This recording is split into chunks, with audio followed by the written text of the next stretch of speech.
Mein Name ist Babis Ruder, ich bin die Künstlerin dieser Ausstellung Pitch Control, Einschreibung eines Körpers in die Architektur.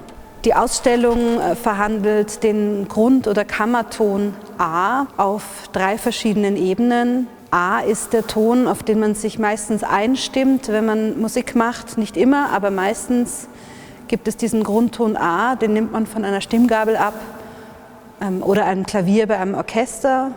Und dann wird dieser Ton übergeben von einem Instrument zum nächsten, bis alle sich auf einen Ton geeinigt oder eingeschwungen haben. Und dieses Prinzip übertrage ich in der Ausstellung in 3 Teile, in eine Einschreibung des Körpers selbst, in die Architektur, in den Chor dieser Dominikanerkirche Krems und in einen Chor, wo ich diesen Kammerton A im Chor mit mir selber singe.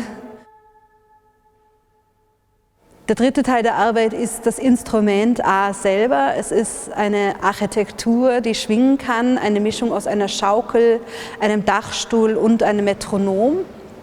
Und dieses Instrument kann von mehreren Personen gleichzeitig benutzt werden. Die beiden Schwingungen schwingen gegeneinander. Es sind sozusagen 2 Sinuskurven, die sich gegenseitig immer auscanceln oder verstärken. Eine sich bewegende, benutzbare Architektur, die einen selber wieder runterbringen kann oder auch beschwingen kann, so wie man das möchte.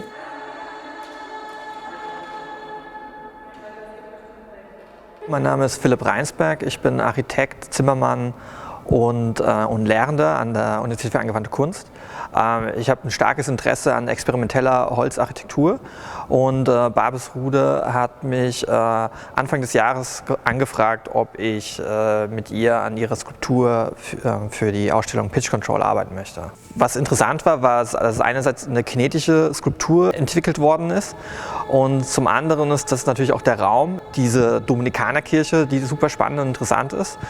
Und aber auch, dass es sich um ein Holzobjekt handeln sollte. Von Details her haben wir eigentlich sehr stark Bezüge zu alten historischen Dachstühlen.